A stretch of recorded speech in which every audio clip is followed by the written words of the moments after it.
comment gagner la course au profit.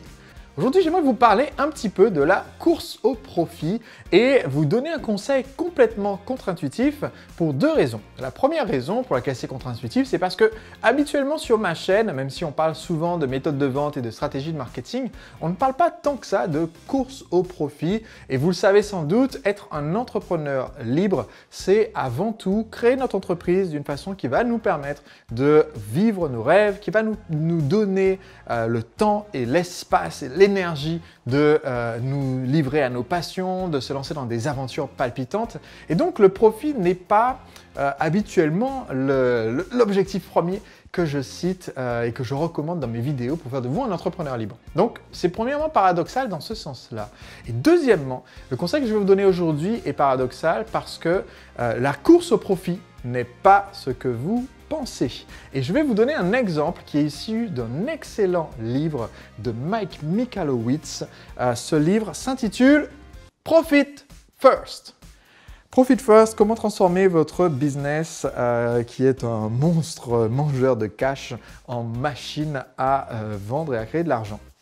Et donc, dans cet excellent livre, en fait, l'auteur explique que beaucoup d'entrepreneurs, en pensant vouloir développer leur entreprise rapidement, créent en fait une entreprise qui génère du chiffre d'affaires et dans laquelle on est obligé de faire une course au chiffre d'affaires, vendre davantage parce qu'on a besoin de cette trésorerie pour payer les factures d'hier. Et elle explique pourquoi c'est une grave erreur qui peut vous mener à non seulement devoir fermer boutique, mais en plus vous retrouver à avoir des dettes à payer à cause de votre entreprise.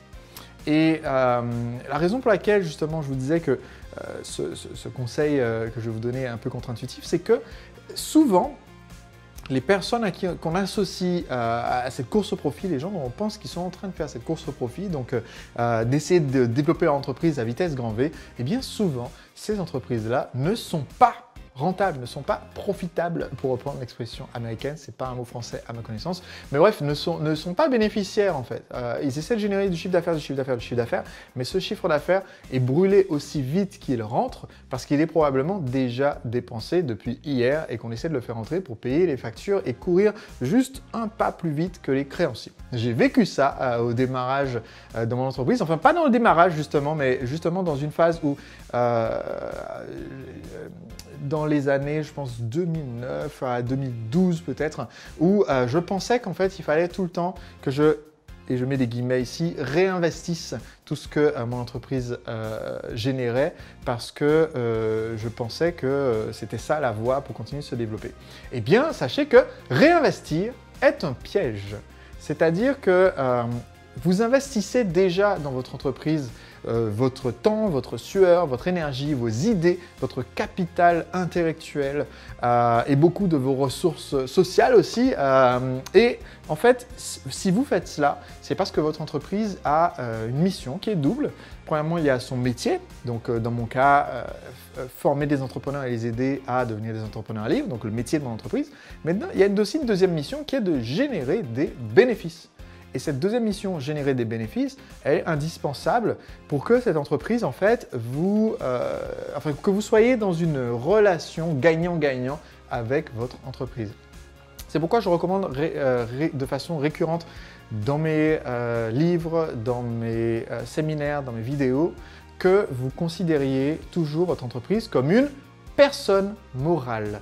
Et qu'est-ce que c'est qu'une personne morale? C'est un statut en France, dans la législation, qui veut dire que notre entreprise est une entité propre. Et pour beaucoup des personnes qui vont regarder ma vidéo d'aujourd'hui, concrètement, votre entreprise sur un plan juridique n'est pas une personne morale parce que si vous êtes entrepreneur individuel ou auto-entrepreneur, eh bien vous et l'entreprise, du point de vue de l'État, c'est la même chose. Donc votre patrimoine, c'est le patrimoine de l'entreprise, les revenus de l'entreprise, c'est vos revenus, c'est la même chose. Eh bien moi je dis que vous devez absolument toujours dans votre tête faire cette séparation et considérer toujours que votre entreprise est une autre personne. Et ça vous force en fait, si vous faites cette démarche, premièrement à avoir une relation plus saine avec cette autre personne. Et elle est plus saine parce que d'un côté, vous ne volez pas dans le patrimoine qui appartient à cette tierce personne. Donc, parce que se payer des restaurants en famille et les mettre sur le compte de l'entreprise, c'est voler le patrimoine de l'entreprise. Et d'ailleurs, c'est puni dans beaucoup de pays comme la France par le délit d'abus de biens social. C'est le bien de la société et vous l'utilisez.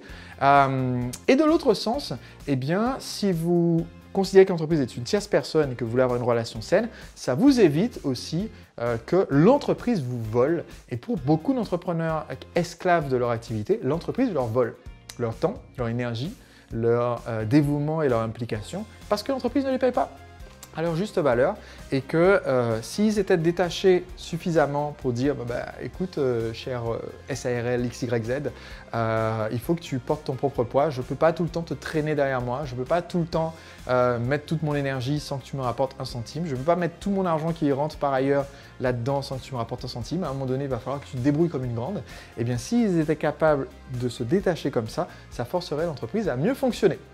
Donc, c'est un des aspects qui est très bien expliqué et très bien développé dans ce livre, Profit First. Et il y a une distinction que je fais souvent et pour laquelle l'auteur donne un très bon exemple. Cette distinction, c'est la distinction entre, d'un côté, ce à quoi on aspire, qui est d'être un entrepreneur stratégique. Et l'entrepreneur stratégique, c'est celui qui connaît sa vision, celui qui sait qu'il veut réaliser cette vision et qui va chercher les outils pour l'atteindre.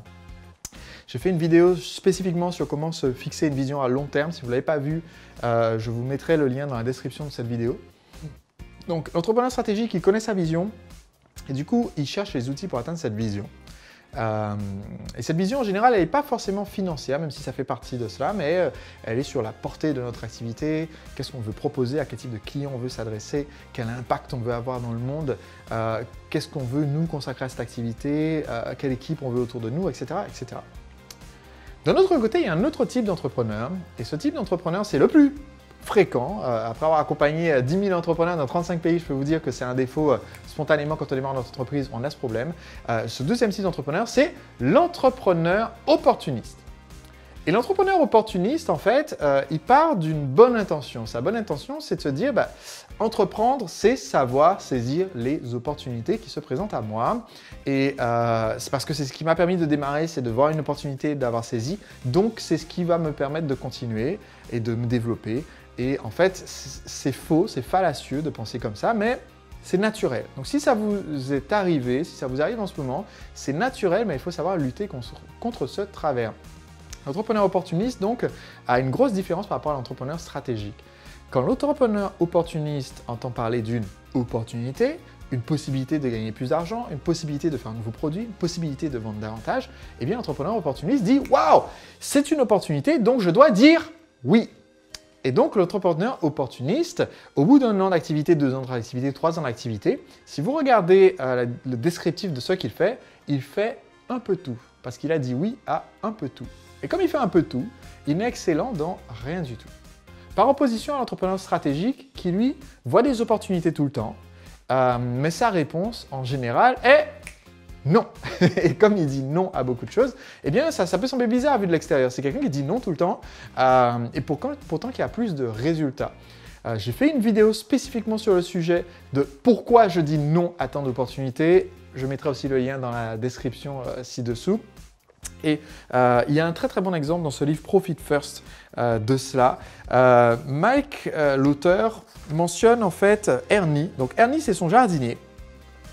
Et il dit que il y a quelques années, donc Ernie est venu chez lui pour s'occuper d'enlever toutes les feuilles dans les gouttières et de nettoyer le jardin. Donc, premièrement, il est venu pour nettoyer le jardin. Donc, nettoyer le jardin, ça vaut 200 $ apparemment, puisqu'il doit avoir un grand jardin, Mike Michalowicz. Donc, pour 200 $, Ernie est venu nettoyer le jardin. En faisant ça, il a remarqué qu'il y avait des feuilles dans les gouttières. Donc, il a proposé à Mike, écoutez, ça vous dirait que je nettoie toutes les gouttières de la maison, vous me payez pour ça, et du coup, ça vous fait une valeur en plus. Ça peut sembler être une bonne idée, c'est une opportunité qu'a vu Ernie de sauter sur l'occasion et de faire une vente additionnelle. Donc, bonne idée, Ernie va nettoyer les gouttières. Donc, il est parti acheté des échelles pour sur son camion. Et ensuite, il est revenu avec les échelles. Il est monté pour nettoyer le toit. En nettoyant le toit, il a remarqué qu'il avait besoin d'un autre outil pour pouvoir réparer les shingles. Et donc, il a dit, OK, je vais, si vous voulez, je peux enlever les shingles qui sont abîmés. Je peux réparer tout ça. Ça vous coûtera tant. Donc, le propriétaire, Mike, l'auteur du livre, a dit, OK, pourquoi pas. Donc, Ernie est reparti acheter du matériel pour ça. Et en fait, au cours de la même journée, donc Ernie a nettoyé la pelouse, les gouttières, enlevé les shingles qui étaient abîmés, nettoyé et arrangé un problème de la cheminée qui était fissurée, détecté qu'il y avait un problème de bois qui pourrissait dans la toiture et s'en est occupé aussi.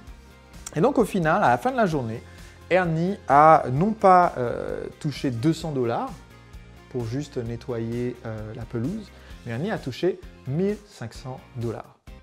Et ça, vous voyez, on peut se dire que c'est une belle performance. Surtout quand il donne l'exemple du jardinier d'en face, puisqu'il a un autre jardinier qui est Sean, qui est le jardinier de ses voisins Bill et Lisa. Et il dit que Sean facture le même tarif que Ernie. Donc Ernie a touché 1500 $ à la fin de la journée. Sean facture 200 $ pour la pelouse. Et donc, dans la même journée, Ernie a touché 1500 et Sean s'est occupé de la pelouse des voisins et de 4 autres pelouses. Donc, à la fin de la journée, Sean a fait rentrer 800 $ et Ernie a fait rentrer 1500 $. Et là, vous allez me dire, mais Sébastien, donc l'entrepreneur qui a saisi les opportunités a touché 2 fois plus.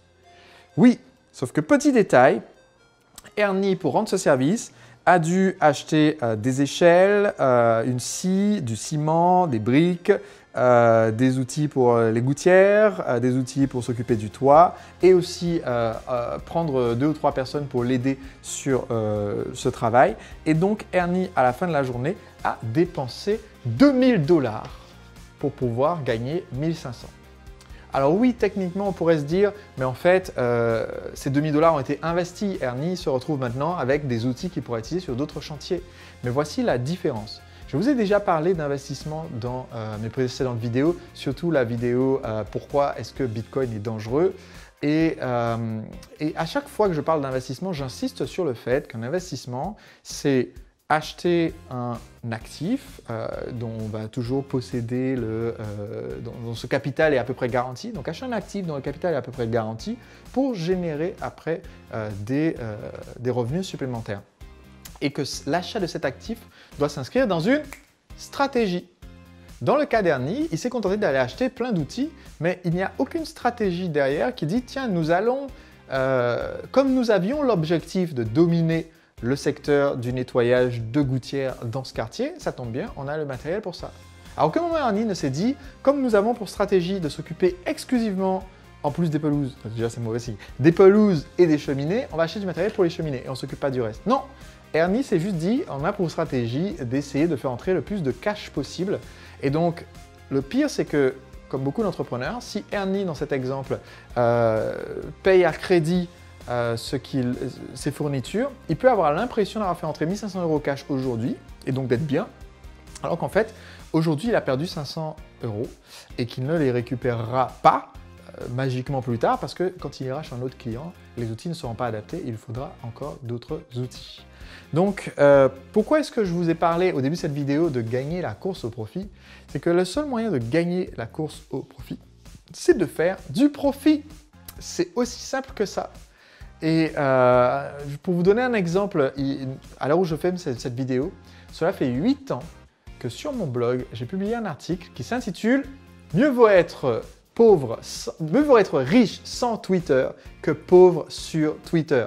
Et dans cet article, j'explique le fait que les réseaux sociaux, l'utilisation consistant à essayer d'ajouter plein d'amis sur notre réseau social et d'envoyer plein de messages à ses amis pour qu'ils deviennent des clients, était une perte de temps énorme.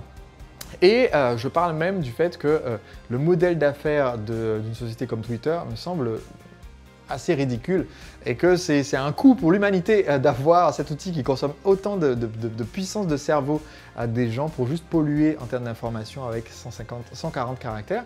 Jusqu'à aujourd'hui, l'heure où je fais cette vidéo, Twitter n'est toujours pas une entreprise rentable, ce qui veut dire qu'ils ont continué de bouffer l'argent des investisseurs pour grandir, mais ils grandissent toujours en déficit.